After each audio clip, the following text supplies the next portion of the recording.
If you would have asked me at the beginning of the year how Audi's entry into Formula One in 2026 would go, I wouldn't have had high hopes. For years, Sauber, the team that Audi is taking over, has been underfunded, underinvested, and underperforming. But the picture has started to shift a little bit for Sauber and for what is going to become Audi. So what can we realistically expect from Audi in 2026? Let's begin where Audi is starting from in 2026 with the team that they're taking over, Sauber. Sauber for years now has been no higher than 7th in the Constructors' Championship. Just last year, they were down to 9th as well. Even going into this year, they were slow, they had pit stop problems, and they really couldn't develop the car.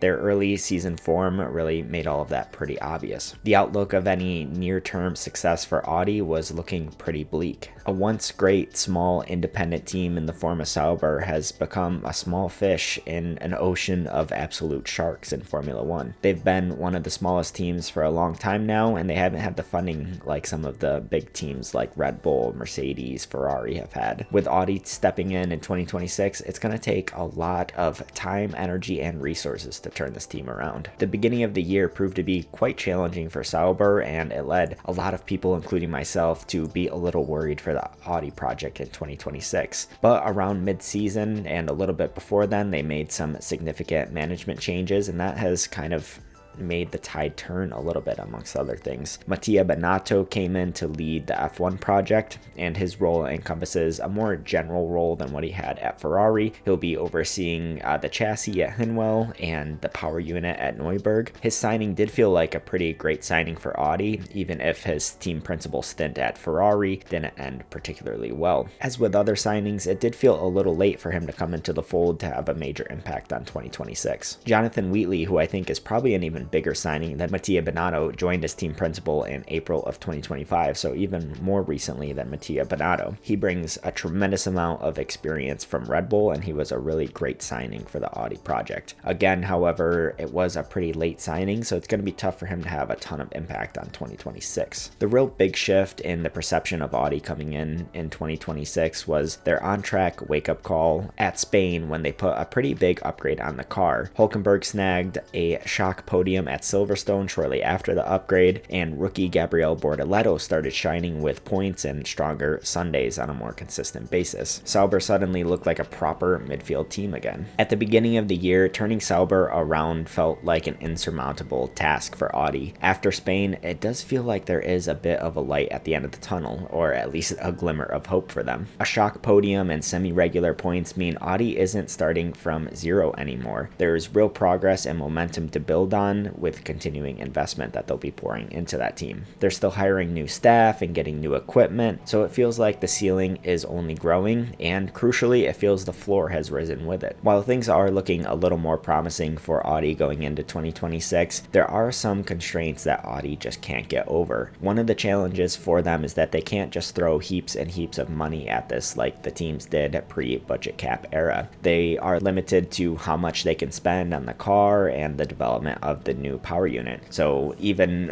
with the buckets of money that Audi does have and the VW group behind them, they can't just spend their way out of trouble. Yes, they have been given some extra spending room and structural allowances, particularly on the engine side of things, but it won't erase the entire gap to the long-established teams. One of the levers that's built in now into Formula One that will help them is that they will get more CFD and wind tunnel time under the ATR allowances compared to some of the other top teams. Unfortunately for them, even though they are a new team, they are just taking over Sauber, so wherever Sauber finishes in the constructor standings is where they will fall in their CFD and wind tunnel time. In contrary to Cadillac, since they are starting a brand new team, Cadillac will be getting a lot more allowance. The biggest challenge that Audi is going to be facing next year is the fact that they're building their own brand new engine. They are building this engine from the ground up for brand new rules in 2026. That's going to be a massive challenge, even though the power unit is supposed to be a little more simpler than it was or it has been since 2014, it's still going to be a massive challenge. It's a 50-50 split with the hybrid and the internal combustion engine, and we can't overstate how big of a challenge it will be for them to develop a whole new engine from scratch without any real F1 experience. There's a lot that can go wrong for them, and if the engine is not particularly good, then it really doesn't matter how good their chassis is going into next year. On the contrary, I think Cadillac is doing a smart thing by taking a customer engine deal from Ferrari, because Ferrari should have a pretty decent power unit next year, and in a few years time after they get established, Cadillac is going to build their own engine as well. So what can we realistically expect from Audi in 2026? Well, honestly, I have more hope for them than Cadillac next year. I have no reason to believe that they won't be fighting for semi-regular points finishes. The second half of this season has shown enough progress to make it look like they won't be completely lost in 2026. They aren't starting something from the complete ground up. They have a Formula One outfit already established, and yes, they are growing it, but they do have a team already that is scoring points on a semi-regular basis. They also have a great driver with Nico Hülkenberg, who's a proven safe pair of hands, and he's a great midfield driver who has tons of experience. He also checks the box for a German driver with a German team, so he can't go wrong with that. Bortoleto has also become a young star on the rise. He had a quiet first half of the year, but he's showing great amount of potential in the second half of the year, and I think he's a proper young driver to watch, and I think he'll be a good driver for Audi going forward. However, no matter who the drivers are or the level of excitement for Audi coming in next year, I wouldn't have super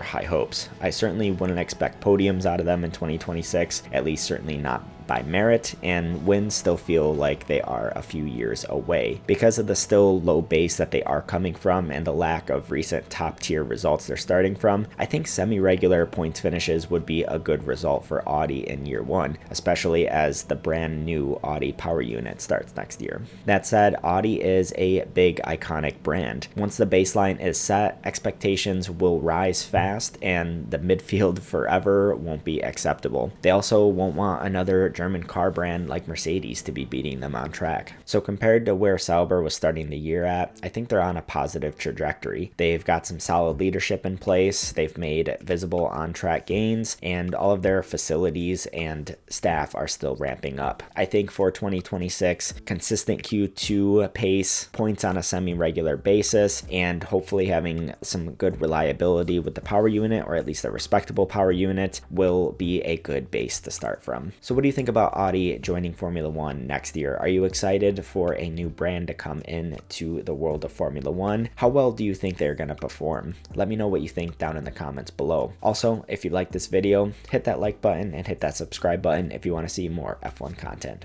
Thank you all for tuning in, and I'll see you in the next one.